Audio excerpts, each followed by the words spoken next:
नमस्कार।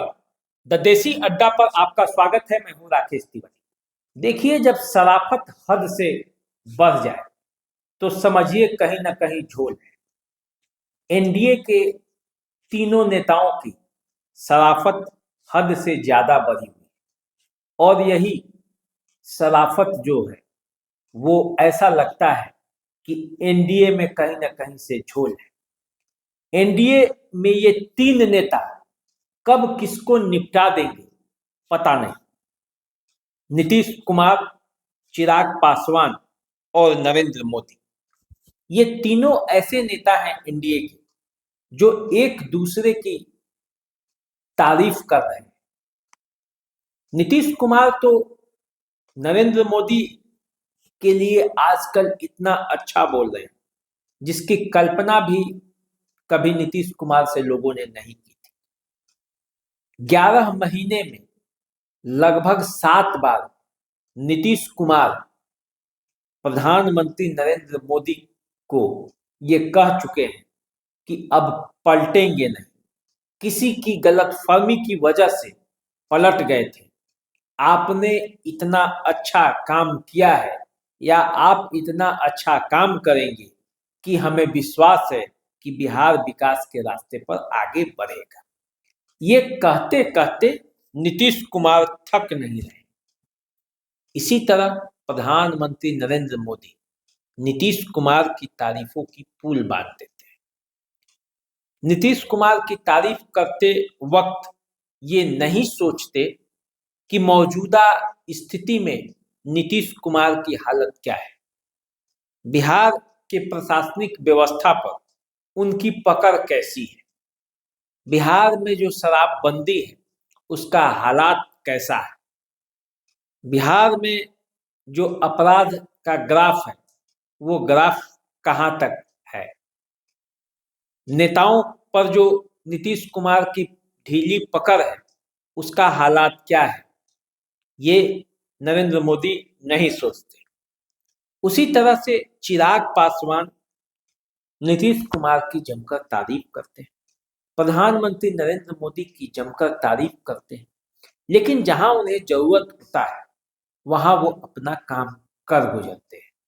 तो इसी से लगता है कि एनडीए में कब कौन किसे निपटा देगा पता नहीं। देखिए, सबकी अपनी अपनी मजबूरियां हैं। नीतीश कुमार की मजबूरी ये है कि नीतीश कुमार चाहे लाख बीजेपी के साथ रहे, लेकिन बीजेपी के साथ रहने के बावजूद नीतीश कुमार अपना सेकुलर चेहरा है उसे बचा कर रखा है। अभी भी नीतीश कुमार जब बीजेपी का साथ छोड़कर आरजेडी में चले जाते हैं, मुसलमान 1 मिनट उन्हें स्वीकारने में हिचक नहीं खाते, क्योंकि वे जानते हैं कि नीतीश कुमार का जो असली चेहरा है वो धर्मनिरपेक्षता का चेहरा है। और जब उस धर्मनिरपेक्ष चेहरे पर कहीं ना कहीं से वार होता है तो नीतीश कुमार असहज हो जाते हैं और नीतीश कुमार दाव खोजने लगते हैं। जब इधर गिरिराज सिंह ने जो यात्रा अपनी निकाली थी उस समय भी नीतीश कुमार असहज हुए थे और तमाम प्रयासों के बाद वो मामला ठंडे बस्ते में गया था।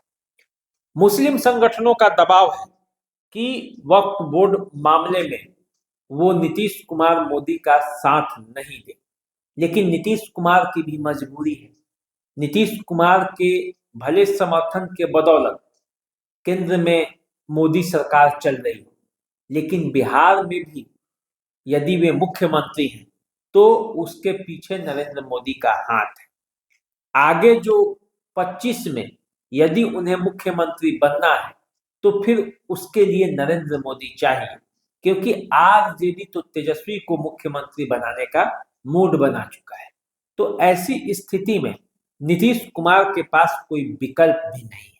लेकिन नीतीश कुमार जो है वो लगातार प्रधानमंत्री से कह रहे हैं कि हम अब पलटकर कहीं नहीं जाएंगे।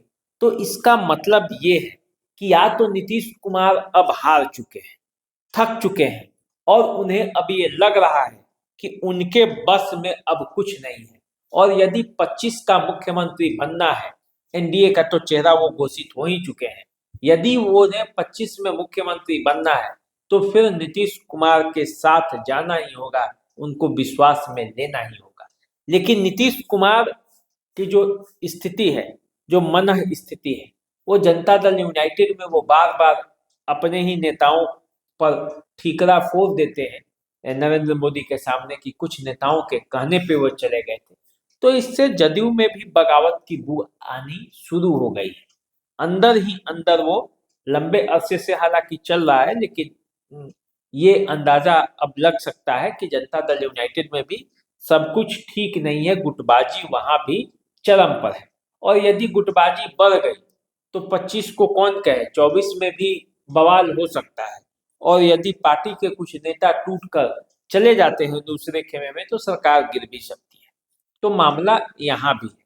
तो इसलिए नीतीश कुमार की मजबूरी है कि वो नरेंद्र मोदी को पकड़े रहे।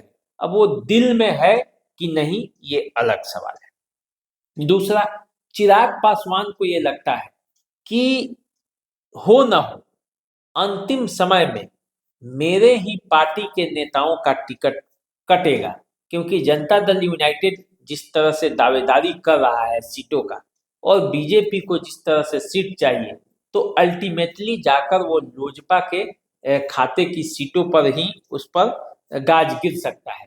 क्योंकि लोजपा भी चाहती है कि वो अपना स्ट्रेंथ बढ़ाए। पार्टी के कई नेता हैं जो चुनाव लड़ना चाहते हैं, लोकसभा चुनाव भी नहीं लड़ पाए थे, तो अब विधानसभा चुनाव में वो किसी भी कीमत पर वो चुनाव लड़ने से वो वंचित होना नहीं चाहते, भले उन्हें पार्टी ही छोड़ देनी पड़े। ऐसी स्थिति में कई बार ये चर्चा हो रहा है कि चिराग पासवान के पार्टी के अंदर सब कुछ ठीक नहीं है, अधिकांश नेता पार्टी छोड़कर भागने के चक्कर में है, और यहाँ तक कि प्रदेश अध्यक्ष और कई उपाध्यक्षों की भी बात होने लगती है।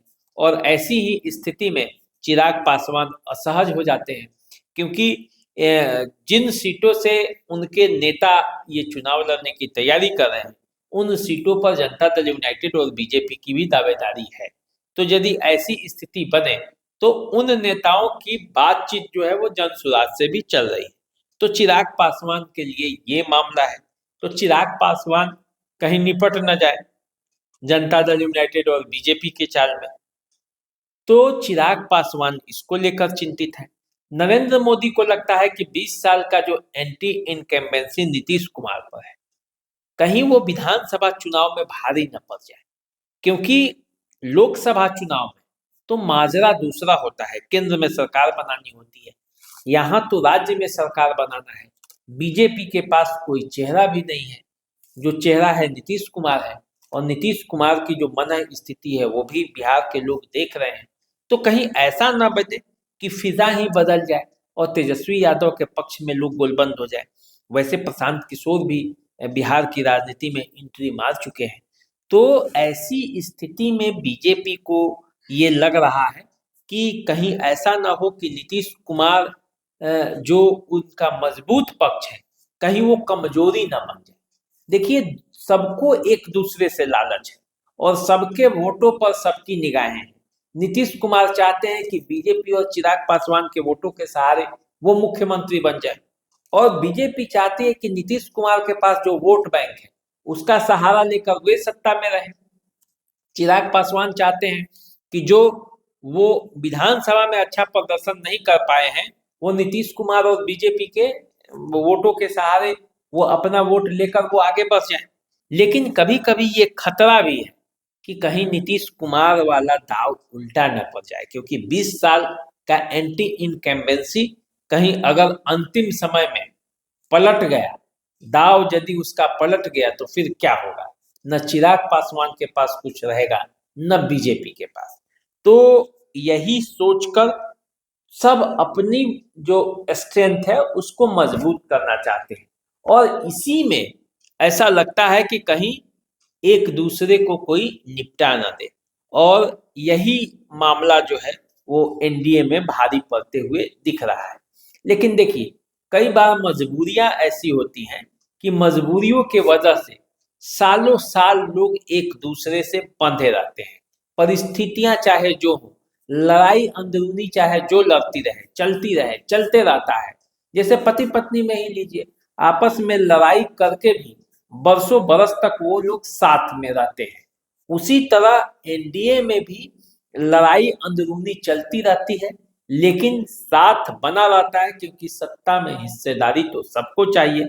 यदि साथ छूटा तो हिस्सेदारी छूट जाती है, और इसीलिए साथ बना रहता है। तो देखिए क्या होता है एनडीए में। जो तीनों महारथी हैं, नीतीश कुमार, चिराग पासवान और प्रधानमंत्री नरेंद्र मोदी, इन तीनों के बीच आपसी सामंजस्य से किस तरह से विधानसभा के चुनाव में पार्टियां आगे बढ़ रही हैं, या तीनों एक दूसरे को निपटाने के चक्कर में खुद ही न निपट जाए, ये सवाल है।